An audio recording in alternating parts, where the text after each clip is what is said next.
সকলকে স্বাগতম আরো একটি নতুন ভিডিওতে। 1997 সাল। 19 বছরের একটি তরুণ যে ভালো জীবনের আশায় দক্ষিণ কোরিয়া ছেড়ে আমেরিকায় যাওয়ার জন্য কলম্বিয়াতে আসে। এখানে এসে অবৈধ ব্যবসার সাথে জড়িয়ে যায়। এই পথ চলায় সে যাকে অভিভাবক ভেবেছিল, যাকে সবচেয়ে বিশ্বস্ত বন্ধু ভেবেছিল, তারাই কাছে থেকেও একসময় শত্রুতে পরিণত হয়। এরপরেও সে কিভাবে সফলতার চরম শিখরে পৌঁছেছিল সেই গল্পটিই বলবো আজকের এই ভিডিওতে। তো বন্ধুরা, শুরু করা যাক। 1997 সাল। এশিয়ার অনেক দেশের মতো দক্ষিণ কোরিয়ার আর্থিক অবস্থাও খারাপ হয়ে গিয়েছিল। সে দেশের অনেক মানুষই উন্নত জীবনযাপনের জন্য অন্য দেশে পাড়ি জমিয়েছিল।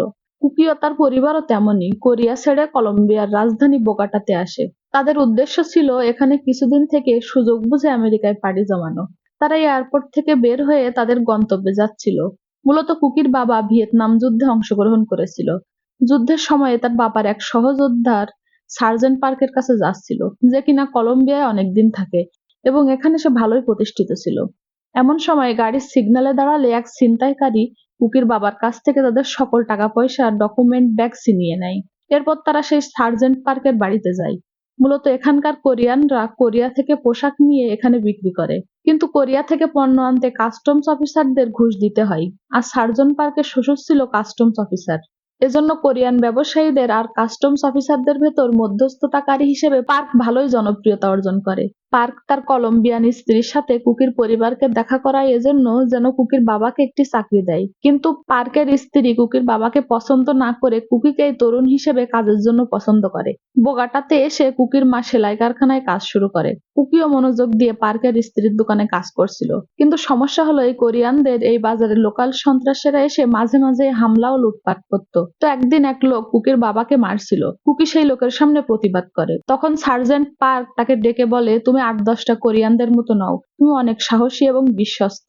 তুমি আমার চোরাচালান ব্যবসার সাথে জড়িত হও। এজন্য কুকি পার্কের বিশ্বস্ত সুইয়ং নামের এক লোকের সাথে দেখা করে, যে কিনা কোরিয়া থেকে আনা মালগুলো কাস্টমস ও অন্যান্য বাহিনীকে ঘুষ দিয়ে অল্প খরচে নিয়ে আসতো। তো তারাও এমন এক কনসাইনমেন্ট আনার জন্য সেখানে কুইও মিঙ্গুয়েল যায়। এরপর সুইয়ং কয়েকটা চেকপোস্টে টাকা দিয়ে পার হয়ে আসে, কিন্তু এক চেকপোস্টে এসে এক পুলিশ সুইয়ং এর কাছে কাগজপত্র দেখতে চায়। তখন ওই ট্রাকের ড্রাইভার মিঙ্গুয়েলও নিচে পুলিশের সাথে কথা বলছিল, আর কুকি ট্রাকের ভেতরে ছিল। এমন সময় পুলিশ এসে কুকিকে বলে, ভেতরে কি আছে দেখাও, আর তুমি নিচে নামো। কুকি সামনে বিপদ আছে বুঝতে পেরে ট্রাক নিয়ে পালাতে চাই, কিন্তু অ্যাক্সিডেন্ট করে পুলিশের কাছে গ্রেপ্তার হয়। এরপর সার্জেন্ট পার্ক এসে তাকে ছাড়িয়ে নিয়ে যায় এবং পার্ক তার এই কাজে খুব খুশি হয় এবং সে বলে, তুমি আজ থেকে আমাকে বসের পরিবর্তে আঙ্কেল বলে ডাকবে। এরপর ডাক্তার হং নামে একজনকে দেখানো হয়, যে ডাক্তারি পেশার পাশাপাশি পান্না চোরাচালানের সাথে জড়িত। সেখানে হং এর সাথে কুকিকেও পরিচয় করিয়ে দেওয়া হয়। এরপর সার্জেন্ট পার্কের সাথে কুকির দেখা হয়। পার্ক বলে, জীবনে বেঁচে থাকতে হলে তোমার টাকার দরকার, আর এজন্য তোমাকে অন্ধের মতো খাটলে হবে না, রিস্ক নিতে হবে। আমি চাই তুমি এই লাইনে সফল হও। সুইয়ং ও কুকিকে পছন্দ করতে শুরু করে এবং তারা একসাথে কাজ করে এবং তাদের ব্যবসাও বৃদ্ধি পায়। এর মধ্যে পার্কের সাথে আরেকজন কাজ করত, যে পার্কের ভাস্তে। তার সাথে সুইয়ং এর সম্পর্ক খারাপ ছিল এবং কুকি সুইয়ংদের সাথে মিশছে দেখে সে রাগান্বিত হয়। এরপর দেখানো হয় সুইয়ং তার বন্ধুদের সাথে আলাদা বিজনেস করার প্ল্যান করছিল, কিন্তু তার বন্ধুদের নিয়ে সে ভরসা করছিল না। তাই সে কুকিকে প্রস্তাব দেয় তার ব্যবসায়িক পার্টনার হওয়ার জন্য এবং সে বলে, পার্ক তার ব্যবসার জন্য সকলকেই ব্যবহার করে, যখন কাজে আসবে না তোমাকে ছুঁড়ে ফেলে দেবে। এদিকে পার্ক সুইয়ং এর পরিকল্পনা জেনে যায় আর তার ভাস্তের সাথে পরিকল্পনা করে কিভাবে সুইয়ংকে বিপদে ফেলানো যায়।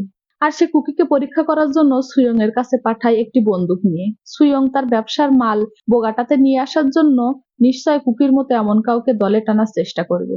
সুইয়ং বন্দুকটি কুকির কাছে ফেরত পাঠায় আর বলে, এটি তোর কাছে রেখে দে, বিপদের সময় কাজে লাগবে। এরপর কুকি পার্কের কাছে ফোন দিয়ে বলে সে বন্দুকটি নেয়নি। পার্ক জিজ্ঞাসা করে, সুইয়ং এর সাথে কি কথা হয়েছে? কুকি বলে, শুধুমাত্র তোমাকে বিশ্বাস করি কিনা সেটা জিজ্ঞাসা করেছিল। আমি বলেছি তার কারণে জীবিকা নির্বাহ করেছি, আমি তাকে বিশ্বাস করি। এরপর দেখানো হয় পার্ক কুকিকে বলছে, সুইয়ং এর মাল আমাদের মালের সাথে পাঠাবে। ওর বক্সে কমলা রঙের স্টিকার থাকবে, সেগুলো আমার কাছে নিয়ে আসবি। আর অন্যদিকে মিঙ্গুয়েলকে বলেন, নীল স্টিকার গুলো হলো সুইয়ং এর। মূলত পার্ক চালাকি করে কুকির সাথে। কুকি এটি বুঝতে পারে এবং সেই স্টিকার গুলো পাল্টিয়ে দেয়। এজন্য সুইয়ং এর মাল সুইয়ং এর কাছেই পৌঁছে যায়। এই মালটি ছিল হল লাইট জ্যাকেট, যেটি স্থানীয় বাজারে খুবই জনপ্রিয় হয় আর তারা অনেক লাভ করে। যেহেতু কাস্টমে পার্কের হাত ছিল, এজন্য সুইয়ং তার লাভের একটি বড় অংশ পার্ককে দেয়। এজন্য পার্ক সুইয়ং এর সাথে ব্যবসা চালিয়ে যায় এবং তারা টাকা কোরিয়াতে পাঠানো শুরু করে। প্রথমে টাকা তারা হংকং পাঠায়, এরপর চীন থেকে কোরিয়া। এদিকে কুকিও বড়লোক হয় এবং সে একটি বাড়ি কিনে তার ফ্যামিলিকে উঠায়। এরপর সুইয়ং এবং কুকি মিলে একটি স্বপ্ন দেখে, এই কলম্বিয়ায় সবচেয়ে বড় শপিং মল তৈরি করবে তারা। এরপর দেখানো হয় কুকি সুইয়ং যখন মাল নিয়ে আসছিল তাদের মালগুলো শুল্ক ফাঁকির দায়ে বাজেয়াপ্ত করা হয়। পার্ক সুইয়ং এতে অবাক হয়ে যায়, কারণ তারা এতদিন তো টাকা দিয়েই এগুলো পার করছিল। এর পিছনে একজন দায়ী ছিল, তার নাম হলো আলেকজান্দ্র। এই আলেকজান্দ্র হলো পার্কের মতো একজন অবৈধ ব্যবসায়ী। সে মূলত এদের ব্যবসায়ে সফলতায় ঈর্ষান্বিত হয়ে কাস্টমস অফিসারকে আরো বেশি টাকা দেন মালগুলোকে বাজেয়াপ্ত করার জন্য। সামনে বড়দিনের আগে এমন ঘটনায় তারা বড় ধাক্কা খায়। এদিকে কুকি ও সুইয়ং তাদের ইনভেস্টমেন্টের সব টাকা এখানেই শেষ হয়ে যায়। তখন পার্ক মিটিং এ বসে এবং সিদ্ধান্ত নেন তারা ভেনেজুয়েলা যেয়ে ব্যবসা শুরু করবে। কিন্তু পার্কের কোনো পার্টনারেরা ওখানে যেতে রাজি হচ্ছিল না। তখন কুকি রাজি হয় ওখানে যেতে। এজন্য পার্কের সকল শেয়ার হোল্ডাররা তাকে আবার টাকা দেয় নতুন করে ব্যবসা শুরু করার জন্য। কিন্তু কুকি যখন টাকা নিয়ে বাড়িতে আসে, কুকির বাবা নেশাগ্রস্ত হয়ে পড়ায় কুকির কাছ থেকে টাকাগুলো ছিনতাই করে নিয়ে পালানোর সময় কুকির বাবার বান্ধবী কুকির বাবাকে মেরে সেই টাকা ছিনিয়ে নিয়ে যায়। এরপর পার্কের টিমের অন্য সদস্যরা সেই টাকা ফেরত দেওয়ার জন্য কুকিকে চাপ দিতে থাকে। এদিকে কুকি জানতে পারে সেই বাজেয়াপ্ত মাল আলেকজান্দ্রকে দিয়ে দিয়েছে কাস্টমস। এদিকে কুকি আলেকজান্দ্রর গোডাউন থেকে সেই মালগুলো ছিনিয়ে নিয়ে আসে। এদিকে আলেকজান্দ্র পার্কের সাথে দেখা করে বলে কুকিকে তার হাতে তুলে দিতে, তাহলে আবার আমাদের বন্ধুত্ব হবে। এজন্য পার্কও রাজি হয়ে যায়। অন্যদিকে আলেকজান্দ্র কুকিকে মারার জন্য একজন ভাড়াটে খুনি ভাড়া করে। কুকি ওই ভাড়াটে খুনিকে দ্বিগুণ টাকা দিয়ে আলেকজান্দ্রের কাছে নিয়ে আসে। এসে দেখে এখানে আলেকজান্দ্র পার্ক মিটিং করছে। তখন সে ভাড়াটি খুনিকে দিয়ে আলেকজান্দ্রকে মেরে ফেলে আর পার্ককে বলে মুখ বন্ধ রাখতে। এরপর এই অবৈধ ব্যবসার নিয়ন্ত্রণ নিয়ে নেয় কুকি। এতে করে সুইয়ং এবং কুকির ভিতরে একটি কোল্ড ওয়ার চলতে থাকে। এরপর দেখানো হয় ৩ বছর পর কলম্বিয়া সরকার চোরাচালান বিরোধী নতুন এক আইন করেছে।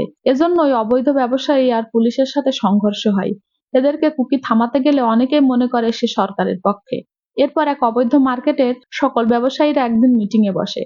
সেখানে কুকি প্রস্তাব দেয় আপাতত পরিস্থিতি সামাল দেওয়ার জন্য সেই শপিং মল তৈরি করে সেখানে বৈধভাবে ব্যবসা করার। কিন্তু সুইয়ং এবং পার্কের ভাতিজা তার এই প্রস্তাবে রাজি না হয়ে কুকিকে উল্টোপাল্টা বলে মিটিং শেষ করে। এদিকে সুইয়ং কুকিকে মারার জন্য তার গাড়িতে বোম রাখে, কিন্তু কুকি সৌভাগ্যবশত বেঁচে যায়। এদিকে সুইয়ং দেশ থেকে পালানোর জন্য তার সকল টাকা পয়সা নিয়ে ডাক্তার হং এর বাসায় যায়। এ সময় কুকি সুইয়ংকে ফোন দিয়ে বলে, আমার বিশ্বাসে কাজ তুমি করনি, তুমি ফিরে আসো। তখন সুইয়ং বলে, আমার সাথে নাটক করিস না, আমি করেছি এই কাজ, আমি তোকেও তোর মাকেও মেরে ফেলবো। এমন সময় ডাক্তার হং কুকির কথাই পিছন থেকে এসে সুইয়ংকে বিষ ভরা ইনজেকশন পুশ করে, এতে সুইয়ং মারা যায়। এরপর আমরা দেখি পার্ক কুকিকে একটি বুলেট প্রুফ গাড়ি দিয়েছে এবং বলে, আমি তোমার সাথে সব সময় থাকবো, তুমি আমার ছেলের মতো। তারা সুইয়ংকে দাফন করে সেই গাড়িতেই ফিরছিল। এর মাঝে পার্ক রাস্তার মাঝখানে গাড়ি থামিয়ে ফ্রেশ হওয়ার জন্য নামে। এমন সময় এক লোক এসে কুকিকে উদ্দেশ্য করে গুলি মারে। যেহেতু গাড়িটি বুলেট প্রুফ ছিল, এজন্য গাড়ির গ্লাস ভেদ করতে পারে না। তখন পার্ক এই লোককে বলে গাড়িটি বুলেট প্রুফ এবং সাউন্ড প্রুফ, কিছুই করতে পারবে না। এরপর কুকিকে ফোন দিয়ে গাড়ির গ্লাস নামাতে বলে। কুকি গাড়ির গ্লাস নামালে পার্ক বলে, তুমি অনেক অসাধারণ, কিন্তু এত অসাধারণ বিপদ ডেকে আনে। এই লোকটি হলো আলেকজান্দ্রর বড় ছেলে। মূলত পার্ক ওকে ডেকে নিয়ে এসেছে এখানে। তখন এই লোকটি কুকিকে গুলি করার উদ্দেশ্যে যায়। তখন কুকি সেই সুইয়ং এর দেওয়া বন্দুক দিয়ে ওই লোককে মেরে ফেলে। এরপর গাড়ি থেকে বেরিয়ে এসে পার্ককেও গুলি করে মেরে দেয়। এর ফলে কুকি সেই বোগাটা শহরের আন্ডারওয়ার্ল্ড একচ্ছত্র অধিপতি হয়ে যায়। আসলে আন্ডারওয়ার্ল্ডের কেউ কারোর বন্ধু না, টিকে থাকার জন্য সবসময় যুদ্ধ করে বাঁচতে হয় এদের। তো বন্ধুরা, আজকের মতো এই ভিডিওটি এখানেই শেষ। দেখা হবে অন্য একটি ভিডিওতে। ততক্ষণ সুস্থ থাকুন এই কামনাই করি।